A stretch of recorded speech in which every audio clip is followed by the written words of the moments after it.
here from the Vegan Mos, and we are in Israel, the Holy Land. And today we're going to take you on a walking tour through Machane Yehuda, which literally means Yehuda camp, but it is the outdoor Israeli shuk or market. There are a lot of things here that vegans cannot and will not eat, like animal carcasses. However, there's an amazing amount of fruits and vegetables and nuts and seeds and beans and a lot of really good treats here. And let's go check it out. Okay, so when you first walk in, you find your first stand with all these beautiful nuts, and some of them are caramelized. You gotta be careful with some of these that they're made with honey sometimes, but there are all different types of nuts and seeds. There are cashews, there are pistachios, sunflower seeds, roasted, unroasted, walnuts, whole walnuts, hazelnuts in the back there. And then of course there's the dried fruits. And if you look at the dried fruits between the apricots and the dates, they have these are the candied strawberries. They're not really candied actually, they're just dried. And they, some places add sugar, some places don't. You just need to ask. All different types of raisins and cranberries, lots of different fruits. And then if you look off in the distance, lots and lots and lots of different kinds of spices, all different kinds of spice mixes, and we can keep moving on. The olives. The olives of Israel are some of the best in the world. I am partial to the green olives in Israel, whereas in Spain I prefer the black olives. But every type of olive, every type of thing they have.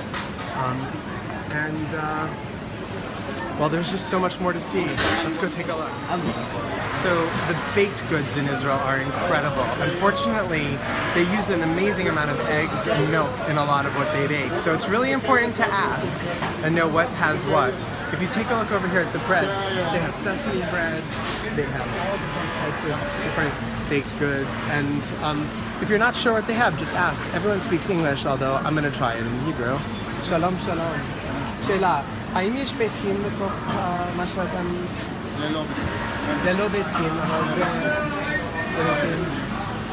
יש רוגלה ביצים. רוגלה. זה, בטח. והבייגלה? זה לא. Okay, so what he just told me was that if you take a look at these breads, there are absolutely no eggs in any of these. But if you look over at these, the bagela, they do not. These baked goods, the ones that look a little bit more eggy, they do have eggs in them. There's no milk in any of this. And obviously the baked bagelach do.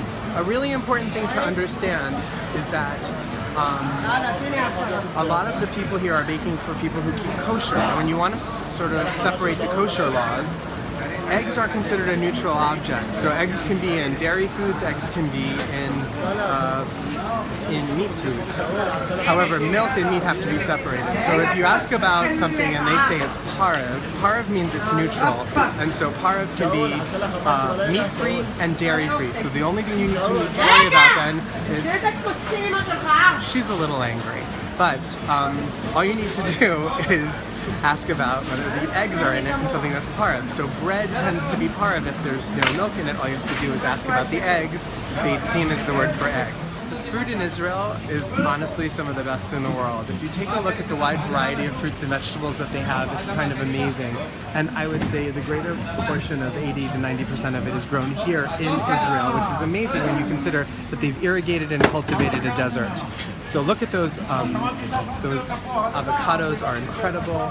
The citrus here. This is a different kind of kiwi. These kiwis are actually considered something they call kiwi kasisi. They're Kasisian kiwis.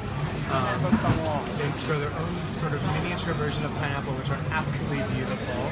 Yeah, look at that avocado. The pineapples are about the size of the avocados. It's really interesting. Honestly, the tomatoes, the cherry tomatoes here, which they're calling cherry tomatoes, they are some of the best in the world. Really, really sweet. The watermelon, all their melons here are so sweet. Let's take you through. Honestly, I haven't tasted any of the apples here because there's just such a wider variety of exotic fruits and vegetables.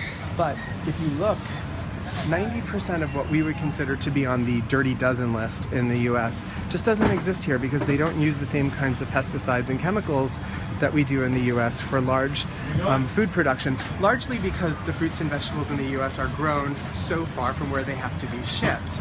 And so they need to be sprayed, or they are sprayed, I don't know if they need to be, but they're sprayed in order to expand the life and longevity of the fruit while in transit to its final destination. Israel is a country that's just roughly the size of Rhode Island as far as its square landmass, and so really it's not an amazing amount of distance that the fruit needs to go from farm to table.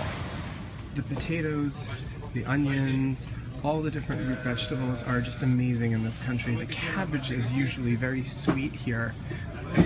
The chatzilim, the eggplant, are really a staple of the diet here, as is the garlic in this country, which is not necessarily as strong as the garlic in other countries. They have different varieties of pepper, and what you can see is these are not actually blanched peppers in some way. They are a different variety of whiter pepper, rather a whiter green pepper than those more traditional dark green peppers that we get. And there's a bit of a sweetness to them. The cucumbers in this country are just incredible. I'm not particularly a cucumber fan, Michael is, and the cucumbers in this country really have me. I eat them every day for breakfast here. Lots of different types of cabbage. They have the white cabbage, the purple cabbage, all different squash and things like that. And everything is sold here obviously by weight, and when you're ready to check out, they sit here and weigh you. And that's the way it works in Israel. So the different spices and spice mixes in this country are truly some of the most varied that I have ever experienced the world over. Let's take a look. So they have all different kinds of fresh and dried spices. They have parsley, they have different kinds of seeds and nuts. What I particularly like over here is they have loose flowers. These are like little rose flowers and petals. And these are nice and loose so that you can put them in a little sachet for tea. The cloves here are really a very, very, very special thing. In fact, there were cloves in our breakfast this morning ground up into some quinoa. They have dried peppers and whatnot. And then, of course, lots of nuts and such. One of the things that you'll notice in the shuk is that they always want you to try their food, and really they stand by their product, and so don't be afraid to taste something before you buy it. They're really, I mean, don't go take it, ask first, but very often you'll be offered. תגיד לי, מה זה פה? מה זה? גרעינה חמניה ודלת, מטובלים באפל בדבש. אני לא אוכל דבש. So I was asking him first what it is. They want you to ask, and he told me that they were sunflower seeds, but they're coated in honey, and I don't eat honey. אבל מה זה? זה פסטו, אלמנטס, בלובריז, רייזנס, זאדה. פסטו זה תיני חלב? זה תיני חלב? So he told me it was a pesto with an almond. I asked him if it had milk. It doesn't have milk. Let's try it.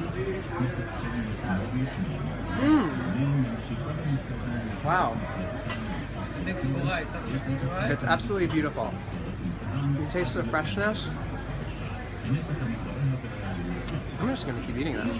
You taste the freshness of the basil as it's mixed over the almond. It's a perfect pairing that I would never have thought of, but I think we have a new recipe for the vlog.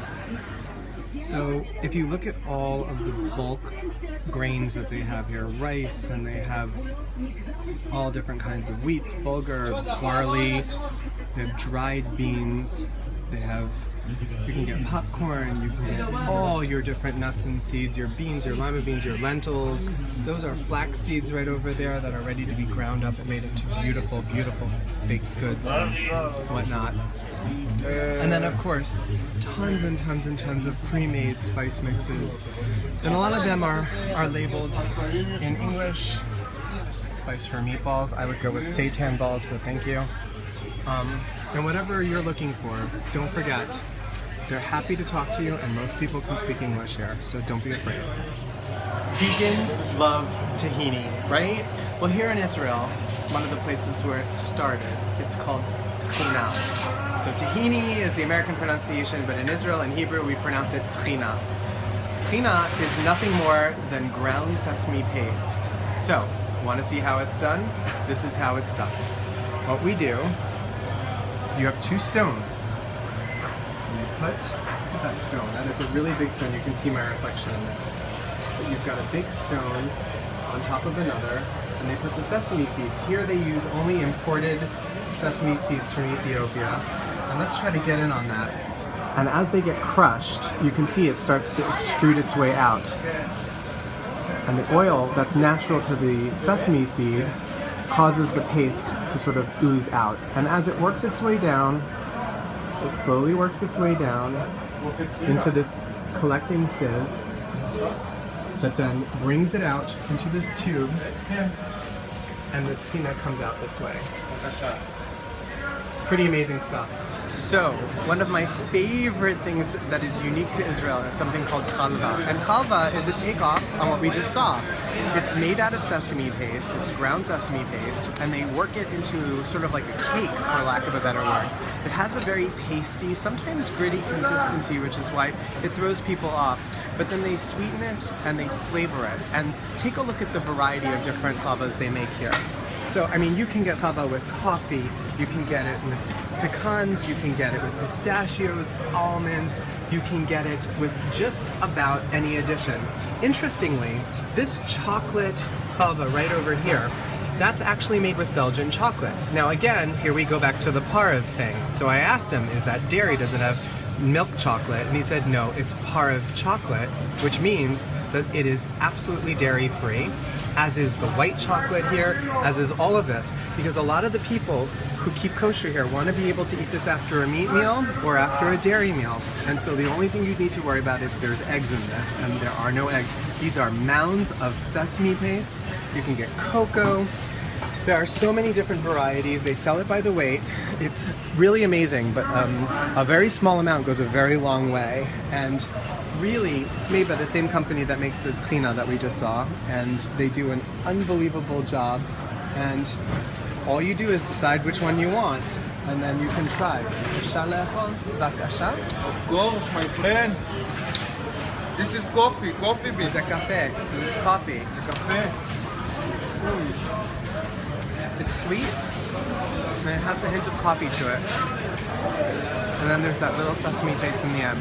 I know it sounds weird that you'd want to finish with sesame. I promise you, you will love this. Try it. So we're halfway through the market now, and I needed a pick-me-up. And so we've stopped off for some coffee. He's made me a cappuccino. And the cappuccino is the default drink here in Israel. It's not like in America we have American coffee. Really, they default to cappuccino. The really good thing is about 14% of the country is vegetarian or vegan. So they've got soy milk, almond milk, every kind of milk that there is. And it comes often very steamed. Look how beautiful that perfect cappuccino is. I'm going to take it over here. And you can just enjoy it out here in the open market. There is still so much more market for us to go and visit. So I'm going to have a drink. Good. And we're gonna head on out. Thank you for joining me on a tour of Machane Yehuda. I hope when you come to Israel, you'll come visit this amazing place. There's a lot of wonderful vegan food to eat.